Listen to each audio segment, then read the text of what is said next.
우연하게 이제 들은 얘기고 본 얘기인데 네. 이제 그게 이제 그게 진실인 것 같아요. 왜 이렇게 친문천에게 몰두하느냐. 저도 정말 그러니까 꼭 이야기하고 근데 이제 싶었는데 그게 네. 그 속을 내고 싶어요. 얼마 전에 그런 일이 있었다는 거예요. 이제 이재명 대표가 네. 이제 윤영찬 의원이 지난번 왜 탈당하려고 이제 현건택 그 사건 때문에 막 하려고 이제 하는 와중에 친문계 의원 모 의원이 와가지고 네. 얘기했다는 거야. 너 탈당하지 마라. 이번 총선 끝나면은 우리가 다시 이제 살아남아서 당권을 잡는데 하자. 당 절대 나가지 말아라.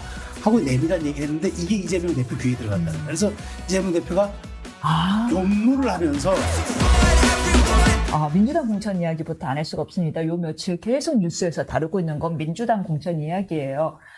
드디어 임종석 전 청와대 비서실장의 거취가 결정이 됐습니다. 그 외에도 지금 홍영표 의원 컷오프 드디어 됐고요. 기동민 의원도 컷오프가 됐습니다. 지금 말씀하신 대로 이제 비명, 친문을 네. 행사했다고 보는 겁니까? 그렇죠. 그러니까 제가 말씀드리면 네. 무원칙이 기본이고 그다음에 무통합이 또 있고요. 무통합. 그다음에 무목표. 네. 무슨 목표를 위한 공천인지 모르겠어요. 이재명 사당화라는 그 사적 목표에는 보이지가 않고 그다음에 두 가지가 있는 공천은 뭐냐. 외에는 보이지 않는다. 예, 보이지 않고도 두 가지는 있어요. 산무가 있고 이유가 있는데 이유는 뭐냐. 일단 불통이 있어요. 조율하려고 하잖아. 정치라는 게 갈등 조정의 영역이고 특히나 이 공천이라는 거는 가장 짧은 시간에 가장 격렬하게 갈등이 일어나는 한 공간과 시간인데 이걸 갈등 관리를 전혀 안 하는 거. 그러니까 오늘 어제 얘기했죠. 입당도 샵이고 탈당도 샵이다. 좀 놀랐어요. 너희들 하고 싶은 대로 해라. 이거 이 얘기잖아. 아니 공당의 당대표가 이게 할 소리입니까? 사람 쳐내면서. 그리고 그다음에 또 하나 있는 거. 아첨 공천. 모르시겠어요? 손흥민 얘기하고 지금 차은우 얘기 나오는 이 공천 이거 희화화되는 공천 아닙니까? 아니 그 어쨌든 그래서 그건 좀 심해요. 아니 산무의 이유 아니 그리고 오늘 어저께 정청래가 얘기한 것도 그래. 아니 우리 국가대표 계보를 쭉 이면서 그게 어떻게 야당 계보하고 그게 연결을 짓습니까? 차범근, 황선홍, 박지성, 손흥민 얘기하면서 이게 김대중, 노무현, 문재인. 과연 이천수 선수가 동의할지 모르겠어요. 글쎄, 저도 그래서 인천 계약을 해서 한번 봐야 될 것 같은데 어쨌든 저는 이 얘기는 뭐냐면 저는 간단하게 얘기해서 이재명 대표가 총선 슬릭 전략은 딱 하나인 것 같아요.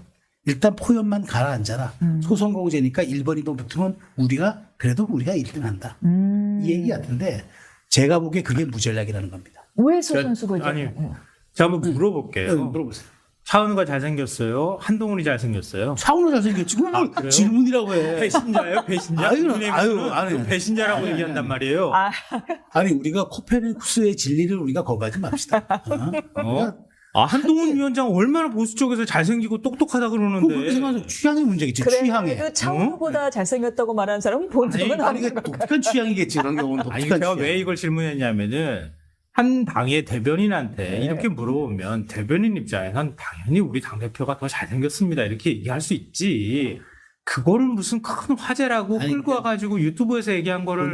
본질은 아닌데. 우리 어쨌든 유튜브에서 소세지 공천 얘기하고 끄지고 와가지고 만약에 지상파에서 막 떠들었다고 생각해봐요. 소세지 공천 얘기할 수 있어요. 괜찮아. 뭐라고 하겠어. 굉장히 좋은 이유라고 할 것 같아요. 그러니까 품격 있는 표현이잖아. 소세지 공천이 뭐가 누구나 먹고 있지만 아무도 보고 싶어하지 않는 공천. 그 내면. 그러니까. 그 내면. 그러니까. 뭐로 근데 만들어졌는지. 몸에는 나빠요. 정치가 몸에 이루는 거 봤어요? 아유, 오늘 공관위원장이 정영학 그 공관위원장이 이렇게 얘기했어요. 국민의힘 너무 무감동 공천 아니냐. 아이고, 이런 얘기하니까 이런 비유를 썼어요. 네.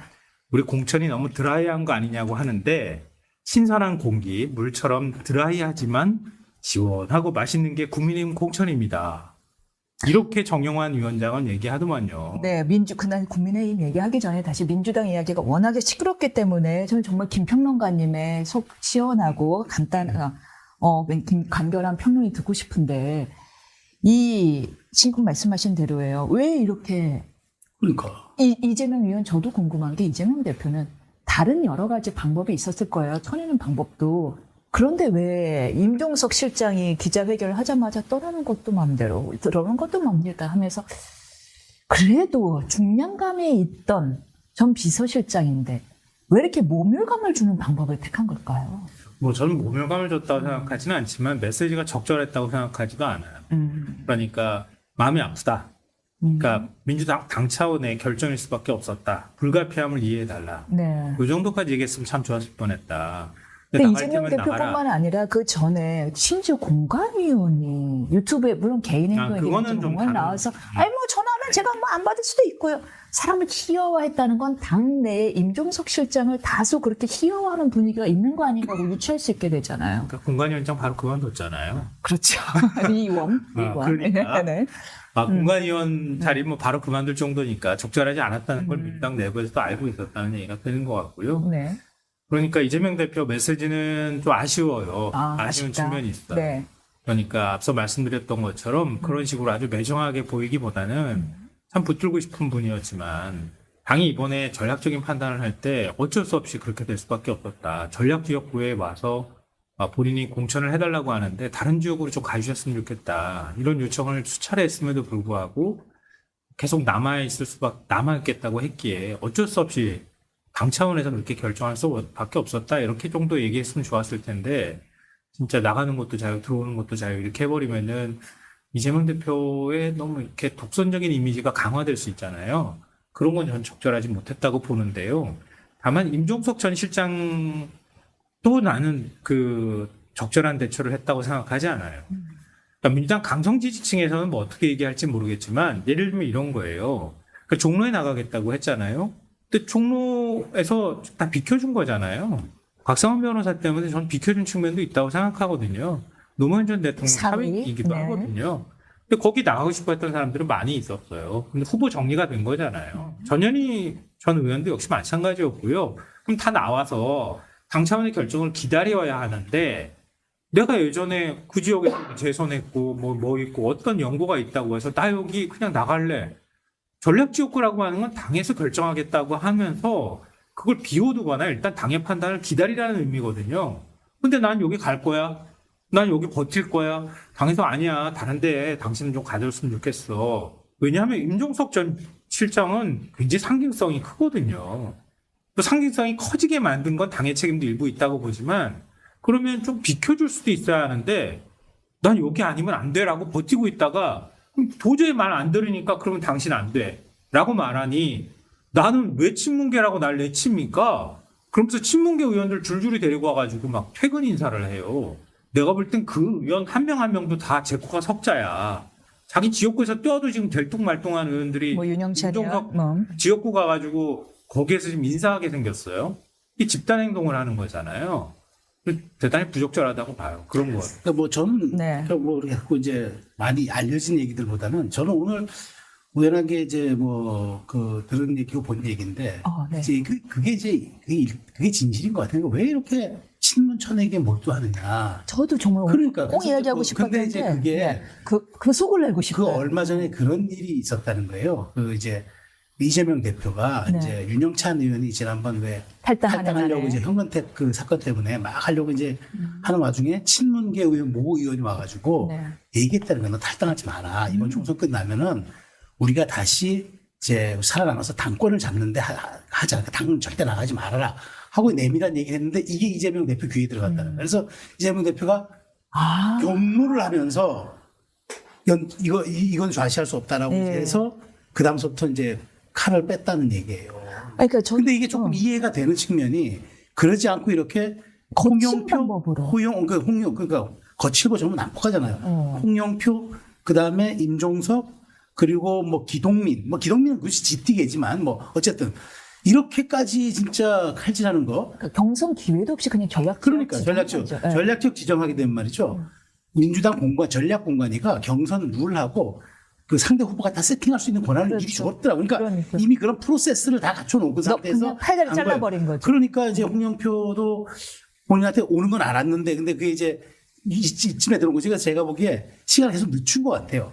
그래서 이제 임종석 건도 한 달 끌었잖아요. 솔직히 말해서 이게 한 달 끌 일이었습니까? 근데 이제 그러니까 말하자면 전략적으로 시간을 벌면서 어떻게든 이걸 마지막에 이제 훅 쳐내면서 하든지 아니면 그냥 그렇죠. 제풀에 그러면서 나가기를. 제가 보기에 이제 여야 모두 오늘 이제 본회의가 결정되잖아요. 나머지 한 40% 정도 민주당은 50% 이상, 50% 정도? 국민의힘은 40% 정도 공천이 남은 것 같은데 제가 보기에 다음 주 월요일, 화요일에 다 끝냅니다. 근데 제가 궁금한 것도 바로 그거였거든요. 왜 이렇게까지 사실 민주의 더불어민주당이잖아요. 민주에서 가장 중요한 거는 목적의 절차성, 정당성도 중요하지만 그만큼 절차적 정당성도 중요한 건데 이렇게까지 거친 방법을 그냥 형식적 경선이라도 걸치게 해줄 것이지 방법이 무엇이냐 1번. 그 이유가 무엇이냐 이제 1번. 생각보다 그 체포 가결에 들어간 트라우마가 큰 것인가? 그죠. 2번. 아니면 그냥 원래 성정이 그렇게 단도직입적이신가? 아니면 3번. 우리가 알지 못한 어떤 트라우마가 있는 것인가? 였거든요. 저는 두 가지예요. 네. 그러니까 이번에 지난번 그 가결된 걸 보면서 이러면 내가 죽을 수도 있겠구나. 이제 그 트라우마가 하나 생긴 거고. 호위무사로 나를 둘러 싸워야겠다. 또 하나는 네. 당권을 가는 데 있어가지고. 그러니까 이제 이게 바로 이회창식이에요. 이회창 때 어떻게 했냐면은. 이회창. 그러니까 2000년도 이회창이 네. 대선에 지고 나서 그 다음에 잠재적 주자들 다 치고. 그 대선 직행하겠다는 전략을 세워서 그때 그렇게 해서 2000년 기억하시죠? 그 어마어마했던 그 학살 공천. 김윤아, 허주, 이수성, 그 다음에 우리가 부산에 그 국회 부의장하던 그러니까 그때 어마어마했던 사태, 결국 민국당으로 보냈죠. 그 사태가 사실 비슷한 거예요, 이 괴가. 혁신공천이었다는 비명 아래 쳤죠. 근데 그 당시에는 왜 감동을 받았냐. 그 사람들 천연자리에 정말로 반대 진영 있는 사람 데리고 왔잖아요. 그 김문수, 이재호, 그 다음에 맹형규, 이런 사람들 데리고 온 거예요. 그러니까 그래서 그때는 아무 소리 못 한 거야. 정말 잠재적 경쟁자들 다 칼질했지만 신진기회들을 꽂았는데 자기랑 아무 상관이 없는 신진기회를 꽂았거든요. 그래서 심지어 적대적인 네. 그 노동운동, 이념운동 하는 사람들. 예. 그게 이해창의 스타일이었는데 저는 이번에 보면서 이재명은 어쨌든 이번 끝까지 내가 이걸 놓을 수 있는 변수나 이런 것들을 모든 거 다 제거하고 가야 되겠다. 그 생각 하나예요. 근데 이재명 대표를 악마화하는 거예요. 아니 악마가 아니야. 악마화를 하고 아니 이해창하고 비슷한 연상하게. 아니 전략은 비슷한데. 서른 의원이 연상군이라고 얘기하더만 지금 자꾸 그렇게. 잠깐. 그걸 동의하지 않아요. 지금 전혀 연산하지 않았는데 덕분에 연산이 돼서 아니, 폭군을 지금 그렇게- 연산하게 한. 그러니까 그렇게 연상될 수 있는 얘기들을 계속 하시는데요. 그건 아닌 것 같고요. 그러니까 사실 우리가 이 공천이라는 과정은 합리적으로 딱 떨어지게 설명하기가 굉장히 어려워요. 왜냐하면 당사자들도 입장에선 공천이라는 과정 자체가 전제인 것 같잖아요. 죽느냐 사느냐의 문제란 말이에요. 그렇죠. 그러니까 많은 지금 후보들도 다 마찬가지예요. 바닥에서 지금 이거 어떻게 돼야 되나 막 살떨리는 시간들을 지금 보내고 있단 말이에요. 그래서 조용하긴 좀 어려운데 예를 들면 이런 거예요. 특히 야당은 공천할 때 굉장히 시끄러운 일들을 많이 겪어요. 여당 같은 경우에는 공천을 하면 지금 국민의힘이 보여주는 거예요. 그러니까 예를 들면 지금 국민의힘 안에는 예를 들면 비윤이 많이 있는 상황이다. 그러니까 이전에 집권을 한 상황에서 집권할 때 들어왔던 국회의원들이 굉장히 많고 그 사람들이 일종의 한 세력을 형성해서 예를 들면은 누구누구 대통령, 그러니까 박근혜 계라가 친박계가 많이 살아남아 있는 상태에서 새로운 윤석열 대통령이라는 대통령이 만들어졌다고 하면은 안에서 친윤계니 친박계니 막 싸웠을 거예요. 근데 국민의힘은 대통령이 너무 무섭잖아. 그래서 딱 정리가 된 거예요. 자리는 감히 많고 반발할 수도 없는 상황이 줄 돼 자리는 있어요. 많고 현역은 적다. 응. 네. 우리 이준석 폭하고 쳐내고, 그다음에 유승민은 나오지도 못하게 좀 꽉 묶어놨고, 안철수도 역시 마찬가지잖아요. 그런 식이에요. 그렇기 때문에 대통령 중심으로 당이 구성이 될 수밖에 없는 거예요. 그 대통령실에서 저는 이거 다 조율하고 있다고 봐요. 이래서 상대적으로 조용한 건데 야당은 권력을 빼앗겼잖아요. 빼앗기고 난 다음에 지금 친문계라고 구조적인 문제에서 친문계라고 하는 의원들은 기득권화 돼버렸어요. 사실은.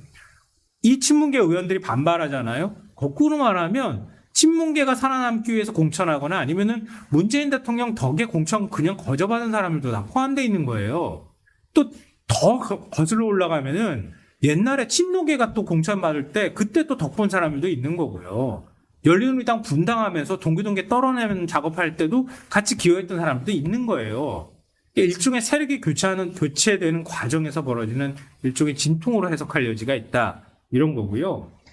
오늘 안 그래도 이재명 대표가 이제 농담식으로 빼는 농담을 했더라고요. 뭐 단수 공천 받았으니까 친명이네. 뭐 경선하니까 비명이네. 과정에서 네. 그러니까 당이 어떤 기술적인 측면 그리고 언론 플레이나 이런 것들에 되게 부족해요. 제가 볼 때는 왜 저러는지 솔직히 저도 많이 맞득치 않고 그러니까 불필요한 마찰을 좀 논란을 일으킨다. 키우거나 예를 들면 이렇게 하면 되잖아. 이번에도 의원들 안민석 의원도 치고 변재일 의원도 쳤잖아. 안민석 의원 얘기해볼까요? 친명이잖아요. 지금? 안민석 의원은 왜 내가 갑자기 희생이 되어야 돼? 중진 희생의 얘가 왜 내가 되어야 되면서 반발하는 그거 거예요? 몰라요. 원래 누구나 다 그렇게 얘기하는 아니 거예요. 그 양반은 처지는 사람은 늘 그래. 친명 쪽에 긴 줄가 섞인 섰는데 네. 앞에 대오가 아니야. 조정식 뭐 왜냐면요, 아니야. 정성호 지난해 5월에 네. 무슨 발언을 했냐면은 네. 저도 듣고 놀랐는데 그때도 놀랐지만 지금 다시 듣고 놀랐어요. 정치를 하는 사람들이 말이죠. 뭐 음주하고 말이야, 사기치고 말이야. 뭐 남의 여자는 불륜하고 말이야. 남의 가정 파탄시키고 말이야. 그런 사람들이 정치에서 되겠어요? 그런 사람들이 여의도에 정치권 있다면 네 있어요. 그 얘기했고 그다음에 마음의 염두에 다 아니 했을 그러니까 거예요. 저는 했을 거라고. 그다음에 또 이재명을 표현했을 때 뭐라 했냐면 또 악마. 또. 아니 이재명을 어떻게 표현했을 공천을 때 감정적으로 쳐요. 공천이 인간이 아닌 거라 AI가 하는 게 아니에요. 감정으로 공천하는 거라니까. 하긴 윤 대통령 보면 그렇긴 그러니까 그 여야 불문하고 감정으로 공천하는 거예요. 맞아요. 그렇긴 AI 하네. 시스템 공천요? 다 구라라고. 정말 거짓말이라고. 보다 잘생긴 국민의힘이 거였어요. 시스템 공천이라고 말하고 있는데 국민의 시스템 맞아요. 국민의힘 시스템부터 가라 제도적 경선, 제도적. 가라 공천 국민의힘.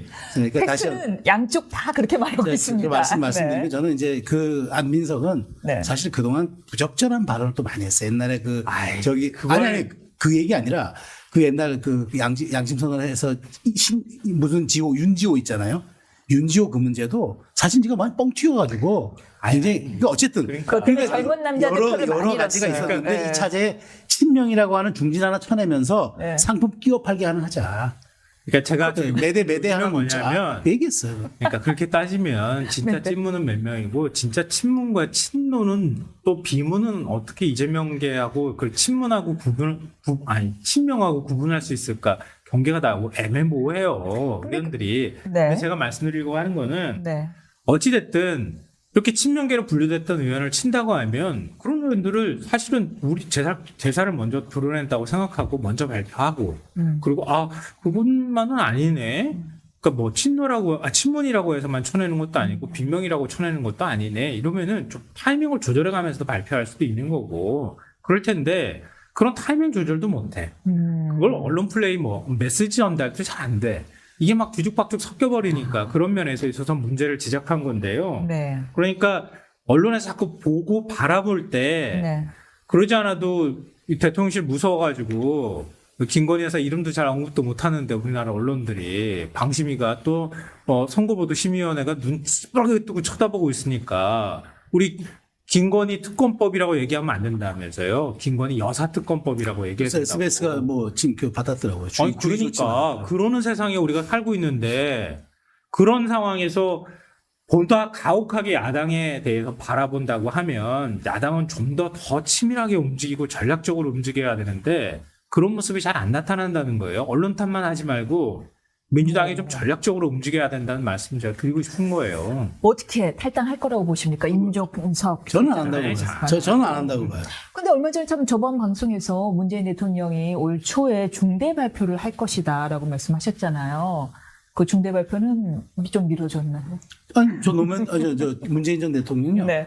저는 하게 되면은 네. 아마 그 우려의 목소리를 내는 정도만 할 것 같아요. 결국 목소리를 낼 것이다. 예, 결국 저는 이제 어떤 형태냐면 지금 이런 상태에서 네. 공개적인 목소리를 낼 수는 없어요. 왜냐하면 지금 이렇게 되면은 당이 정말 심리적 분당 상태로 가요. 네. 문재인 전 대통령이 참전하는 순간 이거는 이제 최종 상태가 돼버리니까 걷잡을 수 없으니까. 그건 심리적 분당이 아니라 이제 물리적 실질적 분당이 되죠. 분당이 되죠. 그런데 예. 저는 입장 표명은 어떤 식으로도 할 거라고 봐요. 다만 육성은 아닐 거라고 생각해요. 네. 뭐 SNS도 있고 가끔 고양이가 이걸 좋아요 누른다고 해서 좀 신뢰는 안 가는데 어쨌든 그런 식으로든 네. 제가 보기에 우회적으로 표현할 겁니다. 표현은 할 것이다. 그렇게 하는 건 매우 부적절하고요. 그러면 당무에 개입하는 게 되잖아요. 전직 대통령이. 그렇게 하면 오히려 반발을 더 키울 거예요. 네. 그리고 그 반발이 커지게 되면 민주당 지지자들 사이에서 반발이 더 커질 거예요. 그러면 진짜 서로 간의 갈등이 파국으로 갈 가능성도 있기 때문에 그렇게 하지 않을 거라고 보고요. 그러니까 아까도 제가 말씀드렸던 것처럼 정치 세력 교체라고 하는 건 문재인 대통령도 그 중심에서 했던 임무예요. 그러니까 정계를 떠난 전직 대통령으로서 자신도 사실은 그렇게 세력 교체를 하면서 집권을 하는 과정이 있었다면 아니, 저 동의해요. 아니, 그러니까 그 과정에 대해서 그러니까, 동의해요. 그러니까 마뜩지 않게 생각할 수는 있겠지만 그걸 표현하는 문제는 전혀 다르기 때문에 그렇게 하지 않길 바라요. 근데 문재인 개인적으로는. 전 대통령과의 가장 큰 차이점은 당시 그래서 문재인 대통령에 대한 반감과 불신이 팽배할 때 문재인 대통령은 먼저 당대표 사퇴라는 강수를 두고 갔잖아요. 그건 앞으로 이재명 대표가 어떤 선택을 할지 모르기 때문에 진짜요? 이제 뭐라고 며칠 안 말하기는 남았는데. 어렵지만 그러니까 네. 예전에 김종인 비대위원장 시절에 네.